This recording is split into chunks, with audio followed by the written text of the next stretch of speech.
asking this today after the former British Prime Minister Liz Truss endorsed Trump while speaking to the BBC. Plenty of praise of Donald Trump in the book. Do you hope he wins again in the autumn? Yes, I do. Why?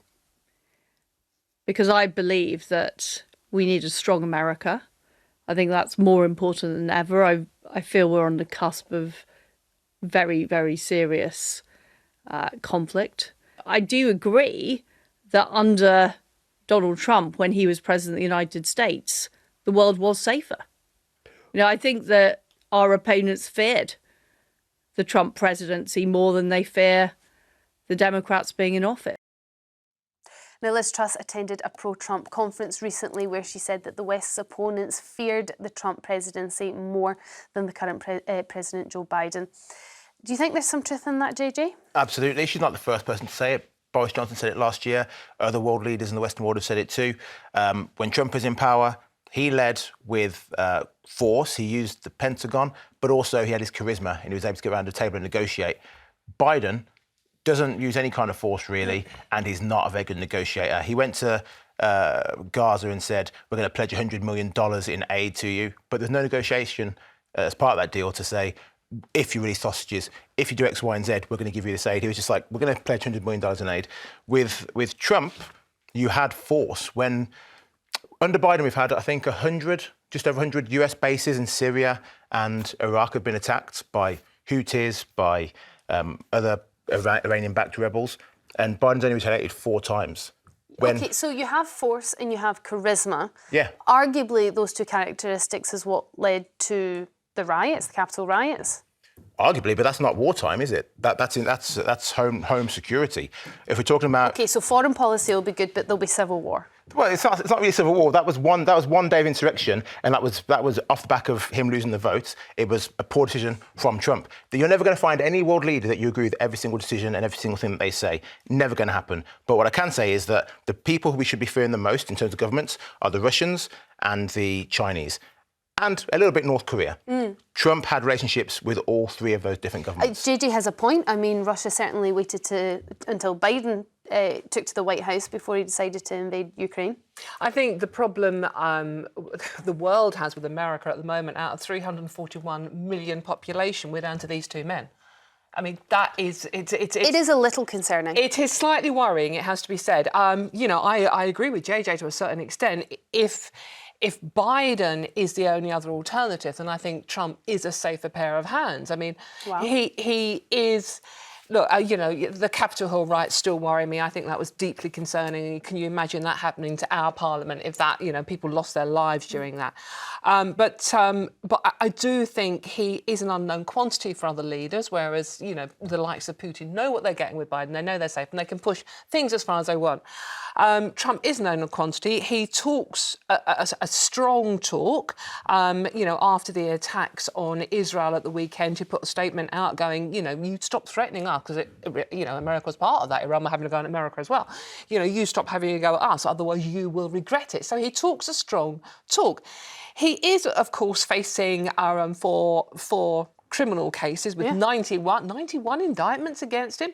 He could be in prison fairly soon. But then again, he could also equally still be the president. Well, yeah, there's nothing that says that you can't run for president or be president while you're in prison. The best bit about this, Storm, there is a chap in America that's actually changed his name to anyone but either of these 2 by deed poll. And I think there's a lot of Americans, a bit like we are over here at the moment, going, oh, Sunak or Starmer. They're going, Trump or Biden? I mean, it's a bit of a rock and a hard place. Well, just talking about the way that Trump speaks and his charisma, let's take a look at him talking outside of the court yesterday. People that don't necessarily follow or like Donald Trump said this is an outrage that this case was brought. This is political persecution. This is an assault on our country. And it's a country that's failing. It's a country that's run by an incompetent man who's very much involved in this case. This is really an attack on a political opponent. He's got a very distinctive look, Trump, doesn't he? Known for the blue suit and the red tie. He's got his image thing down. I'm not sure whether it appeals to everybody, But it's certainly distinct. The one thing I would disagree with JJ on is, you know, when you said he's got yes, he's got personality. He really has that charisma, and it doesn't matter how many criminal charges he faces, his popularity keeps going up. It really does. It's quite incredible. And he does have personality, but we also had a Prime Minister with personality, as in Boris Johnson, and not necessarily the most successful thing that ever happened to the Conservative Party, that's for sure.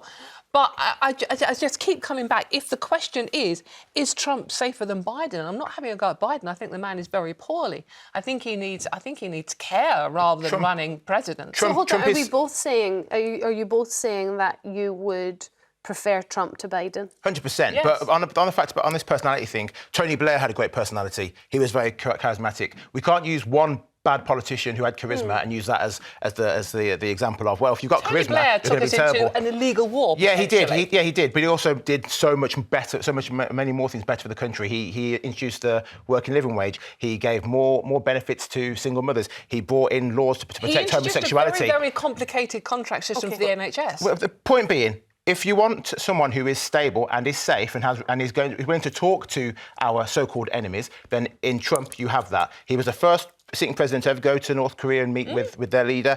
He and just from him meeting with Kim Jong-un, that also thawed tensions between North Korea and China because of the ballistic also, missiles. did it not lead to him being Time's Man of the Year? Yeah. He was nominated for Nobel Peace Prize. Nobel Peace Prize twice. When Assad bombed his own people with gases and killed, I think, 70 people and 30 kids, Trump sent 70 missiles to the military base where that gas had come from. He's a man of action, but he's also a man who can speak and negotiate. This war between Ukraine and Russia is not going to end from one side winning through firing more bullets. It's going to end from people sat around the table discussing. He has said, though, that he thinks it would be helpful if the Ukraine gave a little bit to and Russia, I agree with him. Which is a bit worrying. No, but I agree with him on that. Unfortunately, I think that's correct. All right, that's interesting. A sacrifice worth making, according to JJ. Kevin, in London, you're up first. Do you think the world would be safer with Trump? No, I don't. And by the time it comes around, he might be in prison. So it was not much to rely. Yeah, you can't actually be president from prison, but you can run for the presidency, which is odd. Well, yes, but I'm not sure we in the West will be happy having the leader of the West in prison. And the man has made so many statements against Britain, against the NATO, against Europe. He's continually attacking his allies. And hold on, Kevin. I mean, when you say he's spoken against NATO, I suppose he has. He's criticised the fact that America pay more than their fair share when it comes to NATO, and what he wants to do is encourage all the other nations in NATO to pay their 2.5% because not all of them are. And isn't that fair? And actually, if all the other states did start paying that money, then it would be an even stronger force. It needs sorting out, but it needs to be done through diplomacy, not through bullying. And I just think that we're talking about a man who, as I say, faces prison. I really think we must be setting the barrier low when we're quite happy to accept that. Well, I mean, there's an argument to say there's the sort of mad dog theory that Jeremy talks about quite a lot. If your neighbour gets a sort of aggressive mad dog, what do? Do you just never go out again, or do you also get an aggressive mad dog, so equally they're trying to avoid you? And we have a few mad dogs globally, so perhaps another mad dog in the White House just to make sure that everything remains a little bit calm is a good thing. I just think this conversation's unreal, because we're talking about a man who's, his behaviour in private life and public life is not an example of a world leader. I mean, you could say that about a lot of leaders, could you not, Kevin? Well, we're talking about the leader of the world. We're not talking about any one of them. We're talking about the leader of the Western world. And we need to have someone who we can trust, who we can speak to, and who is strong and keeps the alliance strong. Biden, then? Sorry? So Biden, there's a problem there. I don't deny it, but with his age and etc. But this is the problem, isn't it, Kevin? That's your options. You've got Trump or you've got Biden, and what you said is you need a strong leader who can communicate. Biden is constantly criticised for stumbling over his words, for forgetting people's names, for being unable to communicate, and I'm not sure globally he's seen as strong. Well, I'm sure that the Democrats have got themselves lined up if anything untoward happened to this to President Biden. Interesting. Okay, so you think whoever his deputy might be, Kamala Harris. Oh, God. Yeah. Could be. I mean, we haven't seen a huge amount of her. I don't think she's odd in the way that we thought that she might. But Kevin, I totally take your point. Thank you so much for calling. Stuart from Murray, what's your thoughts? Hi there. Sorry. Hi. Trump would be better as a president. He always has been. There's no question about that. Right. It was a safer world. It was a safer planet that we live on. Not only that, Trump can't be bought, whereas Biden has been bought, and the office no longer belongs to the American people anymore. Sorry, I don't know what you're talking. What do you mean he's been bought? Well, look at the dodgy dealings going on with Ukraine, his son, Biden. It's ridiculous. Okay, well, I mean, there are just a few accusations thrown at Trump. In fact, he's on trial at the moment.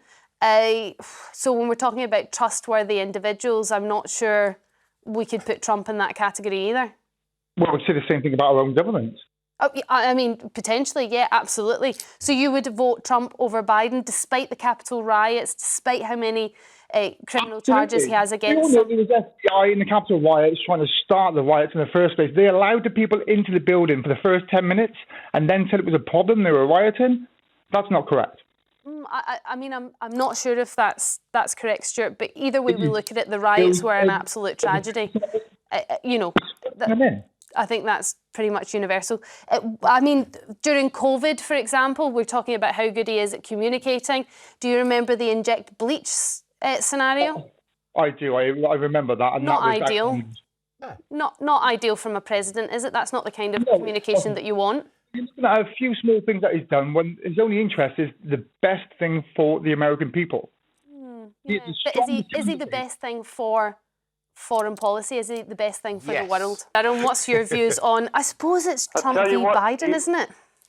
I'll tell you what, he'd be a liability to the world, Pat. Would he?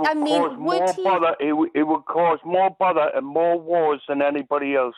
Well, the man is a cheat. The man is a cheat and a liar. Well, maybe in his personal life, potentially. I don't know. I don't know him personally. But when it comes to the global situation, what we know is Russia didn't invade Ukraine while Trump was in power. The conflict between Gaza and Israel didn't kick off until Biden was in the White House. It does seem like since Biden's taken over, international communities, international politics has gone to pot. I tell you what, I'd rather have Biden than Trump because he's another Boris Johnson. He's a half-wit, mate. But is he somebody that other foreign presidents and prime ministers listen to? I just think the man the way he comes out and really goes to town with Biden. You know what I mean? The man is not he's a liability, Pet. Sean, I hear your opinion here. In the world. I suppose, do we have to like the president's personality? Because I think a lot of people would hate Trump's personality. But what we're looking at is, would the world be a safer place if Trump was in the White House as opposed to Biden? The man has no personality. He's a joke, Pet. He's a joke every time he opens his mouth. Yeah. I don't think he's meaning to be funny there, Sean. But thank you very much for your call.